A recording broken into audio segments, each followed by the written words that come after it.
Sex is difficult, I've been told. It's not as simple as it goes in, it goes out, and we're done. We're done. Well, okay, sometimes it seems like a lot of straight sex is just that, unfortunately. I have had in-depth conversations with other straight men and women, and it sounds like most of us are trying to get it over with as soon as possible, for some reason. Regardless of that issue, sex should be fun, right? Not a speed run. Sure, maybe you just like to backwards long jump to the fastest orgasm known to man, but for me, when I eventually lose my virginity, I'd want it to feel special. Through my research, it's clear that boring sex is the result of miscommunication between partners. Someone wants to try something but is afraid to ask. Or, more often, someone holds an assumption that the gender of their partner dictates how they should approach the act of intercourse. So that is why I'm here today. There are things women want men to know about sex, and vice versa. Do I agree with everything said in this video? No! I have two sources for this one, and both are written from the perspective of one gender venting to another. So, you should use this video as inspiration for how you can improve your own sex life in the future, rather than interpreting what I say as fact. Also, what you really should do is ask your partners what they're comfortable with. And of course, I have to mention that this advice mostly pertains to hetero relationships, but the concepts introduced can still be effective in other relationships. With all that out of the way, let's put an end to boring sex forever.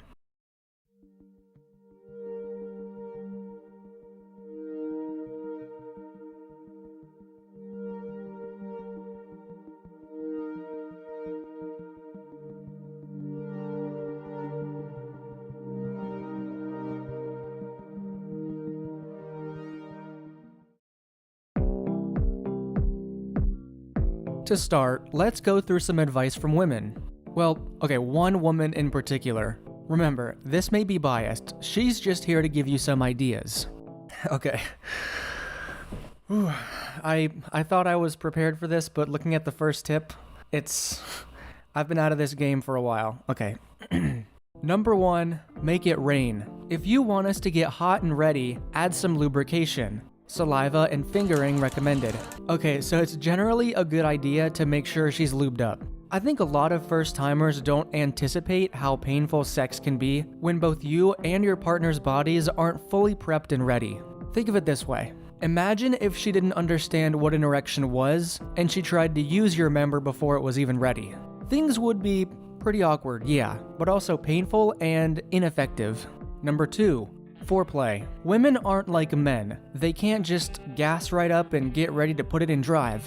Foreplaying is a great way to rev a woman's engine and get her warmed up mentally and physically. Sex isn't just about making sure you're physically ready, but mentally as well. Here's the thing about straight sex, especially. Most of the time, the position men find themselves in is guessing what he needs to do to get her to climax. But so many men decide to skip past the warm-ups and then wonder why whatever he's trying just isn't working. Another analogy. Men, when you go to work out, you don't skip the warm-ups then. You need to make sure your muscles are primed and ready, or else you're gonna tear something. Warming up means listening to your body and figuring out what you need to work on today.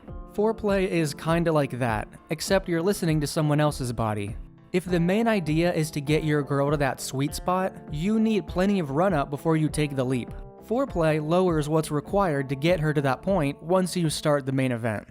Breasts are your friend, not your enemy. Guys, stop treating your lady's breasts like a punching bag. That means no grabbing, pinching, or pulling. They're attached to her body and just need some tender, loving care. Now, let it be known, I think we can all agree that boobs are pretty great. Men, women, even gay men can recognize the artistry that's on display there. All joking aside, I think this problem often comes from too much porn consumption, as many sex-related problems do. I mean, every guy has felt their own nipples at some point. Imagine Fredbear chomping down on them. Was that the bite? Sure, some girls are into that sort of thing, but it's something that needs to be clearly communicated beforehand. Number 4, talk dirty. Talking nasty is always a plus when it's done right. Remember guys, compliments are good and asking her how she wants it is even better. Let's be honest, I think a lot of us guys have this visceral reaction to things like talking dirty. A lot of us think that it's cringe and try hard, but that's just a symptom of us being uncreative. You know, most of our dirty talk sounds like, tired, I'm wasted, I love you, darling. I mean, I wouldn't recommend breaking out into Shakespeare, but assuming you've done step 2, things that sound dumb are suddenly super sexy when you're in the moment. This is also something you should talk about with your partner beforehand. Number 5, enjoy the strokes. Jackrabbit type sex will never have a woman raving to her girls. This was not written by me, just a reminder. Sex is like dancing, just move with the rhythm. Again, what's the obsession of wanting to get it over with as fast as possible? You're just gonna tire yourself out like that. This, combined with skipping out on step 1, the lube, will lead to disastrous, painful sex.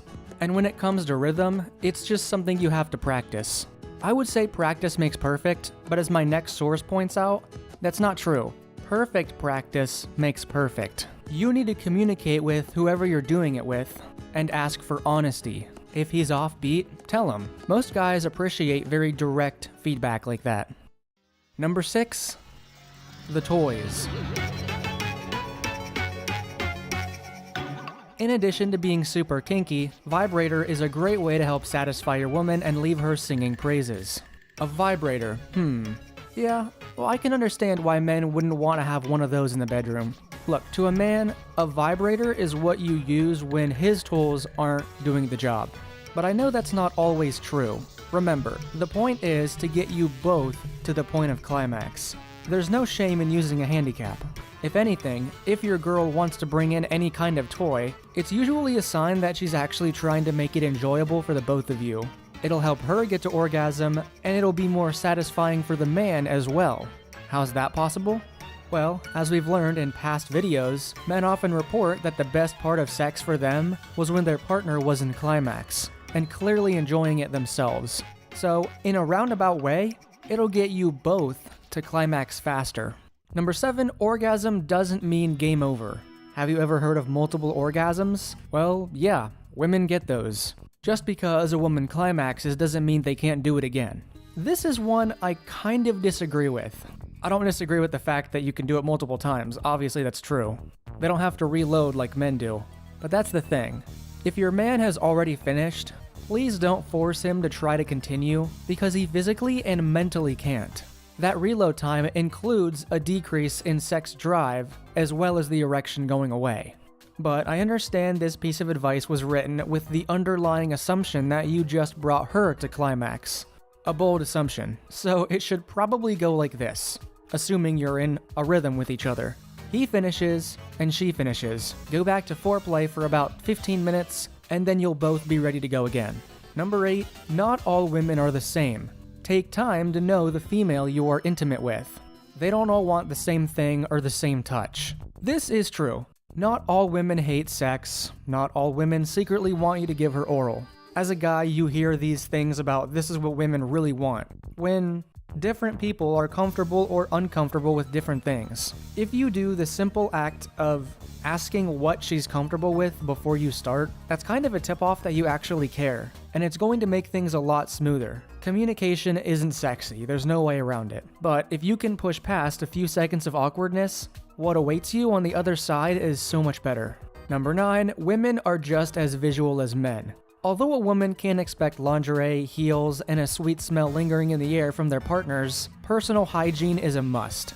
Effort is appreciated, ditch those ugly white socks, and put on a nice, fresh boxer. This also applies to manscaping. If you expect her to be shaved, then you should probably do the same. A little bit of effort goes a long way here. You know, in movies, the romantic couple will usually do some prep work beforehand. They'll brush their teeth, they'll go to the bathroom, some will even shower before and after sex. But for men, I'd say brushing your teeth and maybe softening your hair is a good start. Don't underestimate the power of soft hair. The awkwardness of sex facilitates people needing to do something with their hands, and running them through their partner's hair is a go-to. Number 10, don't try to impress us. Let it come naturally. Stop with the awkward, one hand remove panties while the other removes bra tricks, and focus more on your partner. If you've chosen a good sex partner, they'll understand that any encounter like this is inevitably going to be a bit awkward. As long as you take it slow and listen to what she wants, a cringy line here or there probably isn't going to ruin it. And if your partner truly is that sensitive and needs everything to go perfectly smooth, then it's time to find a new partner. Here we go. This is where the fun begins. Women aren't the only ones who get disappointed when someone doesn't want to play ball. Contrary to what a lot of people think, men are a little more complicated than, "Can I put my balls in your jaw?" Here's some things women should know about men. Number 1, do your part. Nothing's worse than a partner who just lays there, seemingly disinterested. Show enthusiasm, be vocal, and move with the action. A lot of guys, straight guys especially, are in the unfortunate position where they need to do almost all the work during sex. He's trying to get you to the point of climax, which, to be fair to the girls, often gets overlooked. But a guy loves it when you engage with him just a little bit. I don't mean putting on a show and faking your orgasm. I mean responding positively or negatively to the things that he tries. If the angle of penetration just isn't working for you, ask him to switch it up. Again, there's that concept of altruistic sex, where he enjoys it most when you seem to enjoy it most. Trust me, I know you think you're doing a good thing by just letting him focus on his orgasm and not yours, but nothing gets him revved up like getting you to orgasm. Number 2, take control every now and then. The guy is generally expected to be the aggressor and the dominant one in a sexual encounter. Turning this around on him is an exciting way to keep him on his toes, and even help him out if he's tired. Yep, sometimes guys get tired of being the one on top. Plus, switching up the dynamic is always fun. Don't get me wrong. Some guys are very comfortable being the dominant one during sex, and some women are also very comfortable being the bottom. But some guys genuinely love seeing you take control. Number 3, we don't care if you're not perfectly groomed. So your legs are a little scruffy, you haven't cleaned up down there, and you don't smell like you just walked out of a Bath and Body Works. Trust us, we'll get over it. As long as you practice good basic hygiene, it's not imperative that you be pristine at all times. We're realistic. I do feel kind of bad that porn culture has decreed that every sexual encounter has to be perfect. Perfectly manicured, perfectly shaped. That's just not true. I've been very open about experimenting with drawing my own Rule 34, and one thing that I've learned is that messy is good. Realism trumps perfection. It can be the little details, like drawing one breast bigger than the other, or adding moles to the skin. That's why I believe sex can be an artistic expression. Everyone's got imperfections in their body, and that's a good thing. Knowing that you're being your honest self during sex makes all the difference. And this guy brought up the smell.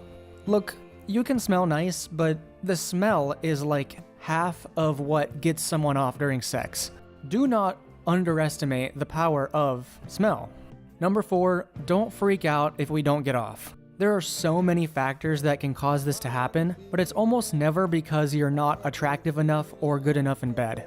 There's a cultural stereotype that all dudes love sex 100% of the time with anyone always. Maybe we're not in the mood, maybe we're stressed, we're lacking an emotional connection, or so many other things. Don't beat yourself up. This is true, especially if A, he's a bit older, or B, he's working long hours. Erections are weird. We don't really have control over them. Sometimes it just doesn't happen, even if it would make perfect sense for it to. Let me put it this way. Don't use erections as a metric for how good the sex is or was. It might just be that he's got a lot on his mind, and that can certainly mess with an erection. Getting an erection is as simple as being in the right mindset sometimes. Number 4. Wait, we just did number 4. Whatever. We need foreplay too. So much of the fun of sex is in the mind. A lot of it is about the build-up and anticipation. Just as you need foreplay to fully enjoy the experience, so do we.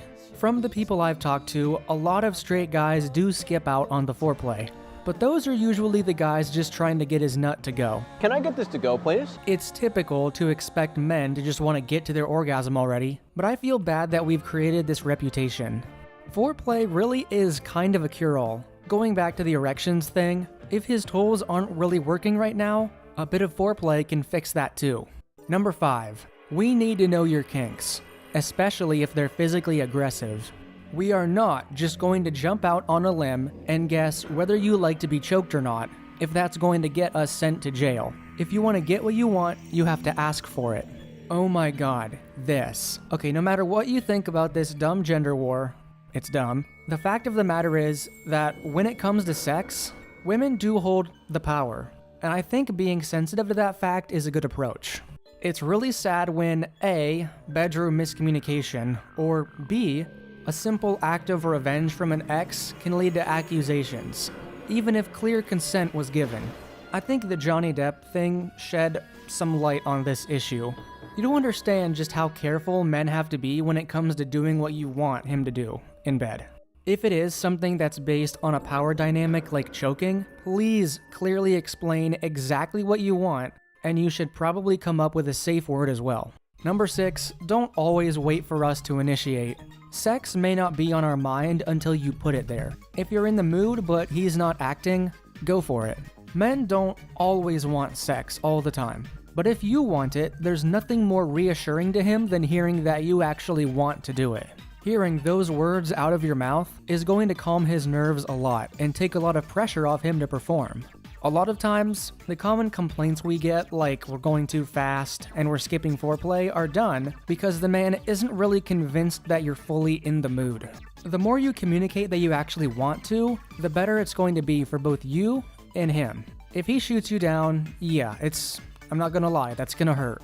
But remember, he might just be tired. If he's not feeling it today, he's almost guaranteed to be feeling up to it tomorrow, because he's been away from it for long enough. At least, that's how it would work for me. Number 7, don't worry, we love how you taste down there. Okay, many women can be self-conscious about this, but I've never heard any man bring it up as an issue. Something's in my ass. Now, I can't speak on this, since I've never experienced it, but I've never heard of a man complaining about it. If you try to get him to do this on your first date, yeah, he might be a little hesitant, but that goes for anything that's not overly common in straight sex. There's also a possibility that he just has no idea how to do it, and his performance anxiety doesn't want him to admit that. If you want him to try that, then try letting him know that you'd like to try it just for fun, and that you don't expect him to be great at it right away. Number 8, we're not trusting that you're on birth control until we really know you. Don't take it personally. It's a huge risk to take. We bear the brunt of the sacrifice in having to wear a condom anyway. Yeah, I think this is one of the most important ones in this video. It's just a matter of trust. You don't want to have an unwanted pregnancy. Neither does he. If him wearing a condom is a hard stop for you, then you may need to have a conversation. I think when this guy says that men bear the brunt of the sacrifice, he means sacrificing the feeling when he penetrates. Condoms tend to cut off a lot of that feeling, especially if it's too tight. That's why it's so important to properly measure yourself for a condom first. Trust me, you find the right condom that's comfortable for you and your partner, and it won't be as intrusive to your pleasure as you think it will be. Number 9, we're super sensitive after we finish. Particularly of concern after oral. Be gentle. Yes, just like nipples, the tools that he's got are some of his most sensitive areas. You know, there's a lot of loose skin involved, and a lot of pulling and stretching can be a knockout blow. Lastly, number 10, remember to pee after sex. This goes for both men and women. Ladies, don't be surprised if he immediately rushes to the bathroom when you're done. The reason you always need to pee immediately after is because your body needs to clean the urethra. It's like running water through something to filter it. Making sure you pee right after sex is just a good practice to get into, and you don't want to get a UTI. If you guys plan on doing some afterplay, it's probably a good idea to take a break first to use the bathroom and just clean up a bit. And there you go. Sex tips for both men and women. There's a lot of overlap when you really stop and think about it. More foreplay, go slower, communicate what you want. Ladies and gentlemen, that's just called good sex. Even if you aren't currently sexually active, it's a good idea to listen to the other person about what they want. Going into your first time knowing about some of these stereotypes and false assumptions is a good way to get past that first bit of awkwardness. Let me know in the comments, do you have anything you'd want men to know or women to know? As always, thank you for watching. I love you all. Good night.